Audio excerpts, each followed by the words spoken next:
Dear students, नमस्कार। BSc part first inorganic chemistry का topic molecular orbital theory आणविक कक्षक सिद्धांत पढ़ेंगे हम आज। मॉलिक्यूलर ऑर्बिटल थ्योरी आणविक कक्षक सिद्धांत किसके लिए? मेटेलिक बॉन्ड के लिए। पिछली क्लास में हमने फ्री इलेक्ट्रॉन सिद्धांत, संयोजकता बंध सिद्धांत, ये सिद्धांत पढ़े थे। नेक्स्ट है आपका मेटेलिक बॉन्ड के लिए मॉलिक्यूलर ऑर्बिटल थ्योरी आणविक कक्षक सिद्धांत। इसे हम बैंड थ्योरी भी कहते हैं। यह सिद्धांत क्वांटम मैकेनिक्स के आधार पर दिया हुआ है। मींस क्वांटम मैकेनिक्स को आधार मानकर यह सिद्धांत दिया हुआ है। इस सिद्धांत के अनुसार according to this theory, two atomic orbital आपस में मिलेंगे और दो मॉलिक्यूलर ऑर्बिटल बनाएंगे।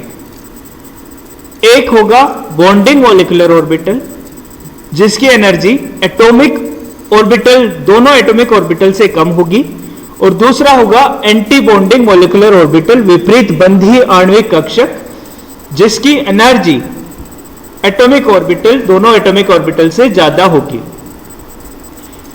इस तरह n एटॉमिक ऑर्बिटल मिलकर n मॉलिक्यूलर ऑर्बिटल बनाएंगे। चलिए इसे समझते हैं लिथियम के एग्जांपल से।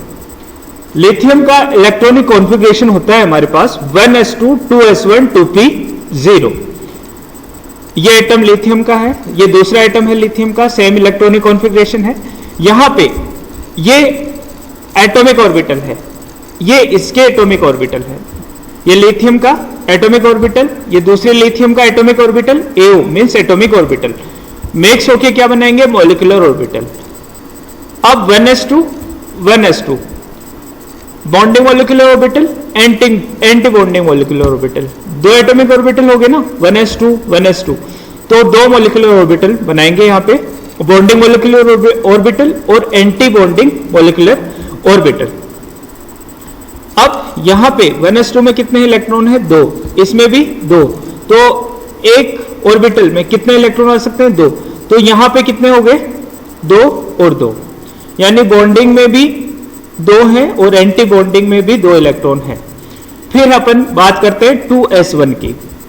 2s1 यहां पे देखिए बॉन्डिंग मॉलिक्यूलर ऑर्बिटल और एंटी बॉन्डिंग मॉलिक्यूलर ऑर्बिटल, यहां पे एक एक इलेक्ट्रॉन है। 2s1 में एक इलेक्ट्रॉन है, 2s1 में, इस वाले 2s1 में भी एक एक इलेक्ट्रॉन है, तो यहां पे बॉन्डिंग मॉलिक्यूलर ऑर्बिटल में 2 इलेक्ट्रॉन आ गए। आपके anti bonding molecular orbital empty रह गया, खाली रह गया। फिर बात करते हैं 2p0। 2p0 तो खाली है पूरा। यहां पे देखिए आप 2s और 2p दोनों एक ही कक्षा है, 2 तो इनकी एनर्जी जो डिफरेंस है, ऊर्जा में अंतर ज्यादा नहीं है, लगभग सेम है ऊर्जा, तो यहां से 2s से इलेक्ट्रॉन 2p में आराम से जा सकते हैं। या फिर अपन बात करें यहां से ये इस मॉलिक्यूलर ऑर्बिटल से इस वाले मॉलिक्यूलर ऑर्बिटल में आराम से इलेक्ट्रॉन जंप कर सकते हैं। लेकिन यहां पे 1s2 और 2s में एनर्जी गैप बहुत ज्यादा है, यहां पे इलेक्ट्रॉन मूव नहीं कर सकते, जंप नहीं कर सकते, 1s से 2s में नहीं जा सकते, इसलिए इसे हम कहेंगे अचालक पट्टी। 1s2 वाली को हम कहेंगे अचालक पट्टी। तो हमारे काम की कौन सी हो गई? 2s और 2p। 1s बैंड में आपके 1s बैंड कौन सा बना आपका? ये तो 1s band 1s atomic orbital plus n1s atomic orbital मिलके क्या बनाएंगे? n मॉलिक्यूलर ऑर्बिटल बनाएंगे, और इसे हम कहेंगे नॉन कंडक्टिंग बैंड, अचालक पट्टी, क्योंकि यहां से यहां तक इलेक्ट्रॉन जंप नहीं कर सकते, क्योंकि इनमें एनर्जी गैप जो है बहुत ज्यादा होता है। उसके बाद 2s बैंड की बात करें। 2s बैंड में देखिए ये 2s बैंड है। 2s बैंड हाफ एम्प्टी है, हाफ फील्ड है, और half empty. 2s band half field है, हाफ एम्प्टी है। 2s बैंड को हम वैलेंस बैंड कहते हैं, क्योंकि इसमें इसे संयोजकता पट्टी कहते हैं, क्योंकि इसमें वैलेंस इलेक्ट्रॉन होते हैं, संयोजकता इलेक्ट्रॉन होते हैं। और 2p0 को हम कहेंगे कंडक्शन बैंड, चालक पट्टी। और 2p0 क्या है? 2p वाला खाली है पूरा, तो यहां पे ये एम्प्टी है। और 2s और 2p में एनर्जी डिफरेंस, एनर्जी गैप कम है तो इलेक्ट्रॉन वैलेंस बैंड से कंडक्शन बैंड में जा सकते हैं। अगर धातु है, मेटल है, तो वैलेंस बैंड और कंडक्शन बैंड आपस में इतनी कम एनर्जी होती है कि वो आपस में ओवरलैप करते हैं, मतलब गैप होता ही नहीं है, बिल्कुल ओवरलैप होता है किसके बीच में, वैलेंस बैंड और कंडक्शन बैंड के बीच में। किस केस की बात करें, मेटल केस में और कंडक्टर के केस में। और सेमीकंडक्टर के केस में ये गैप थोड़ा सा ज्यादा होता है वैलेंस बैंड और कंडक्शन बैंड के बीच में। और इंसुलेटर के केस में वैलेंस बैंड और कंडक्शन बैंड के बीच में इतना ज्यादा गैप होता है कि इलेक्ट्रॉन मूव कर नहीं सकते। तो यहाँ पे जो आपका 2p बैंड है वो हो गया आपका कंडक्शन बैंड हो गया। 2s और 2p में एनर्जी डिफरेंस कम है, इलेक्ट्रॉन आसानी से मूव कर सकते हैं। और 2s बैंड इलेक्ट्रिसिटी कंडक्शन का के लिए जिम्मेदार है। बेरिलियम की बात करते हैं, लिथियम की बात कर ली, बेरिलियम में ये तो हो गया अचालक पट्टी। और यहाँ पे 2s2 ये हो गया आपका 2s2 फुल है, उसमें क्या था हाफ एम्प्टी, इसमें क्या हो गया फील्ड हो गया, फुल फील्ड हो गया। 2s वैलेंस बैंड है, फुल फील्ड है। और 2p पूरा खाली है, वो है कंडक्शन बैंड। धातु है बेरिलियम तो क्या होगा, मेटल है तो वैलेंस बैंड और कंडक्शन बैंड आपस में ओवरलैपिंग है, उसमें एनर्जी गैप है ही नहीं, एनर्जी डिफरेंस ही नहीं है। तो यहां पे आप क्या कहेंगे, अपने इलेक्ट्रॉन मूव कर सकते हैं आराम से, किसमें, वैलेंस बैंड से कंडक्शन बैंड में, और इलेक्ट्रिसिटी कंडक्शन के लिए जिम्मेदार होंगे ये इलेक्ट्रॉन। फिर हम बात करते हैं कि धातु के जो गुण हैं वो मॉलिक्यूलर ऑर्बिटल से कैसे समझाए जा सकते हैं। तो धातु मेटल का सबसे पहला गुण है विद्युत व ऊष्मा की सुचालक होती है। इलेक्ट्रिसिटी कंडक्शन के लिए जिम्मेदार हैं कौन, ये इलेक्ट्रॉन जो कि वैलेंस बैंड से कंडक्शन बैंड में वो मूव हो रहे हैं। वैलेंस बैंड और कंडक्शन बैंड के बीच में क्या है, दोनों ओवरलैप है मेटल में, तो आसानी से विद्युत की सुचालक होती है, गुड कंडक्टर होती है धातु। और ऊष्मा की, इसी तरह ऊष्मा की भी पर्टिकुलर, मान लीजिए एक मेटल पीस है, मेटल पीस में एक साइड से हमने हीट दिया उसे, तो वो इलेक्ट्रॉन जो है हीट लेके दूसरी साइड चले जाएंगे, तो इसे हम कहेंगे ऊष्मा की भी सुचालक होती है। दूसरा है धात्विक चमक, मेटेलिक लिस्टर, कैसे होता है उसमें, धातु में धात्विक चमक को समझाने के लिए हमने मेटल को फोटोन दिया, मेटल ने फोटोन एब्जॉर्ब किया। मेटल में फोटोन कौन एब्जॉर्ब करेगा, वैलेंस बैंड वाले इलेक्ट्रॉन, और कहां चले जाएंगे, कंडक्शन बैंड में। और जब वो कंडक्शन बैंड से वापस वैलेंस बैंड में जाएंगे फोटोन इमिशन करके, तो वो जो लाइट होगी वो विजिबल रीजन में होगी, इसलिए उसमें धात्विक चमक होगी। इसके बाद है आपका सेमीकंडक्टर। हमने बात की कि वैलेंस बैंड और कंडक्शन बैंड में गैप होता है, सेमीकंडक्टर में थोड़ा बहुत गैप होता है, उसे हम कहेंगे फॉरबिडन जोन, रुकावट पट्टी। और ये गैप टेम्परेचर बढ़ाने पर क्या होता है, आसानी से वैलेंस बैंड के इलेक्ट्रॉन कंडक्शन बैंड में चले जाते हैं। इसीलिए सेमीकंडक्टर में आपका टेम्परेचर बढ़ाने पर उनकी कंडक्टिविटी बढ़ती है।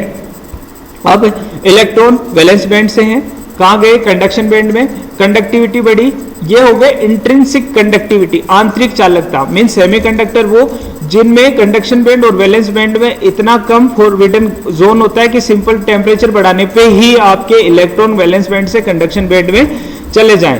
तो ये हो गया आपका। और इलेक्ट्रॉन वैलेंस बैंड से कंडक्शन बैंड में गए, तो जहां कंडक्शन बैंड में गए इलेक्ट्रॉन, वो इलेक्ट्रॉन हो गया, और वैलेंस बैंड से गए, इसलिए क्या हो गया, होल क्रिएट हो गया। तो ये होल और इलेक्ट्रॉन दोनों ही इलेक्ट्रिकल या इलेक्ट्रिसिटी कंडक्टिविटी के लिए, इलेक्ट्रिसिटी कंडक्शन के लिए जिम्मेदार हैं।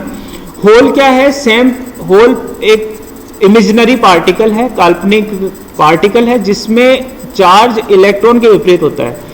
मीन्स मास नहीं होता उसका, और चार्ज होता है उसका पॉजिटिव चार्ज, इलेक्ट्रॉन पे नेगेटिव है तो उस पर पॉजिटिव चार्ज हमने मान लिया। इसके बाद एक्सट्रिंसिक कंडक्टिविटी ऑफ सेमीकंडक्टर में, सेमीकंडक्टर में हमने कुछ इंप्योरिटी मिला के उसको बना दिया एक्सट्रिंसिक सेमीकंडक्टर। अर्धचालकों की बाह्य चालकता दो तरह के हो गए आपके, N type semiconductor, semiconductor plus electron rich impurity मिलाएंगे इसमें एक्सट्रिंसिक सेमीकंडक्टर में, तो बनेगा हमारा एन टाइप सेमीकंडक्टर। जैसे ये हमारा है जर्मेनियम, जर्मेनियम में हमने आर्सेनिक की इंप्योरिटी मिला दी। जर्मेनियम है ये कार्बन ग्रुप का है, आर्सेनिक है ये नाइट्रोजन ग्रुप का है। जर्मेनियम की संयोजकता कितनी है 4, मतलब इसमें वैलेंस इलेक्ट्रॉन कितने हैं 4, और आर्सेनिक में कितने हैं 5 इलेक्ट्रॉन। तो अगर इसमें इंप्योरिटी के फॉर्म में है आर्सेनिक, मतलब इस पूरे जो क्रिस्टल में, जर्मेनियम के क्रिस्टल में थोड़ा सा आर्सेनिक मिला दिया, तो यहाँ पे जर्मेनियम की जगह आर्सेनिक सेट हो जाएगा, लेकिन आर्सेनिक में एक इलेक्ट्रॉन एक्स्ट्रा है क्योंकि उसकी वैलेंस इलेक्ट्रॉन 5 है। ये इलेक्ट्रॉन मूव करेगा, फ्री रहता है ये इलेक्ट्रॉन, यहाँ से इधर मूव करेगा, और ये इलेक्ट्रॉन को हम ये मानते हैं कि ये इलेक्ट्रॉन जो है वैलेंस बैंड और कंडक्शन बैंड के जस्ट नीचे आ जाते हैं ये, इसलिए इसे हम कहेंगे डोनर इंप्योरिटी लेवल। तो पर्टिकुलर इतने कम एनर्जी, ये गैप कम हो गया ना यहाँ पे, ये गैप कम होने से इतने कम एनर्जी पर ही आपका इलेक्ट्रॉन जो है वैलेंस बैंड से कंडक्शन बैंड में चले जाएंगे और आपकी कंडक्टिविटी इनकी इंक्रीज हो जाएगी। इसे हम कहेंगे एन टाइप सेमीकंडक्टर। दूसरा है P type semiconductor. P type semiconductor का मतलब है इलेक्ट्रॉन डेफिशिएंट इंप्योरिटी मिलाएंगे हम सेमीकंडक्टर में, इंट्रिंसिक सेमीकंडक्टर में इलेक्ट्रॉन डेफिशिएंट इंप्योरिटी मिलाएंगे। कैसे? जर्मेनियम में हम मिलाएंगे गैलियम की इंप्योरिटी, तो बनेगा हमारे पास P type semiconductor, P for positive charge. तो यहां पे हो गया कंडक्टिविटी बढ़ेगी, इसे हम कहेंगे एक्सेप्टर इंप्योरिटी, क्योंकि गैलियम में कोवेलेंट इलेक्ट्रॉन, वैलेंट इलेक्ट्रॉन कितने, वैलेंस इलेक्ट्रॉन 3 और जर्मेनियम में 4। तो यहां पे अगर जर्मेनियम के क्रिस्टल में गैलियम की इंप्योरिटी होगी तो गैलियम, जर्मेनियम कितने बॉन्ड बना सकता है 4, गैलियम 3 ही बॉन्ड बना सकता है। जब 3 बॉन्ड बना सकता है क्योंकि एक इलेक्ट्रॉन की कमी है, तो यहां पे एक बॉन्ड पे क्या रहेगा, एक इलेक्ट्रॉन कम रहेगा, जिसे हम कहेंगे होल, और ये होल एक बॉन्ड से दूसरे बॉन्ड में मूव करता रहेगा पूरे क्रिस्टल में। तो ये होल का कैसे, अगर हम एनर्जी डायग्राम से शो करें तो ये होल जो है एक्सेप्टर इंप्योरिटी लेवल होगा जस्ट वैलेंस बॉन्ड के, वैलेंस बैंड के ऊपर। तो ये गैप कम हो गया हमारा, और मींस टेम्परेचर बढ़ाने पे इनकी कंडक्टिविटी बढ़ जाएगी क्योंकि फॉरबिडन जोन कम हो गया। नेक्स्ट है N type semiconductor plus P type semiconductor. N type semiconductor और पी टाइप सेमीकंडक्टर दोनों को मिला दिया, तो पी टाइप सेमीकंडक्टर में क्या होंगे, होल। होल क्यों है, क्योंकि वहां पे एक इलेक्ट्रॉन की कमी है, तो ये हो गया, जिससे हो गया होल क्रिएट हुआ, तो यहां पे होल की कंसंट्रेशन ज्यादा होगी। और एन टाइप में क्या होगा, इलेक्ट्रॉन की कंसंट्रेशन, दोनों को मिलाया तो बनेगा हमारे पास P N junction. This is the स्थिर विद्युत विभव, पी एन जंक्शन बना। ये पी एन जंक्शन में पी से पॉजिटिव, एन से इलेक्ट्रॉन नेगेटिव, और यहां पे आपका ये जो डबल लेयर बनी ये काम आता है पीएन डायोड बनाने में, रेक्टिफायर बनाने में, सोलर सेल बनाने में। नेक्स्ट है effect of temperature on conductivity. Conductivity का चालकता पर ताप का प्रभाव, अगर चालक है तो ताप बढ़ाएंगे तो कंडक्टिविटी कम होगी चालक में। ऐसा क्यों? क्योंकि ताप बढ़ाने पर स्कैटरिंग ऑफ इलेक्ट्रॉन बढ़ जाता है, क्योंकि काइनेटिक एनर्जी बढ़ जाएगी, स्कैटरिंग ऑफ इलेक्ट्रॉन बढ़ जाएगा और प्रतिरोध रेजिस्टेंस बढ़ जाएगा और कंडक्टिविटी कम हो जाएगी। सेमीकंडक्टर में टेम्परेचर बढ़ाने पर काइनेटिक एनर्जी बढ़ जाएगी मान लिया, लेकिन कंडक्टिविटी बढ़ेगी क्योंकि इससे आपके वैलेंस बैंड से कंडक्शन बैंड में इलेक्ट्रॉन का मूवमेंट हो जाएगा, जिससे आपका क्या हो जाएगी, कंडक्टिविटी बढ़ जाएगी।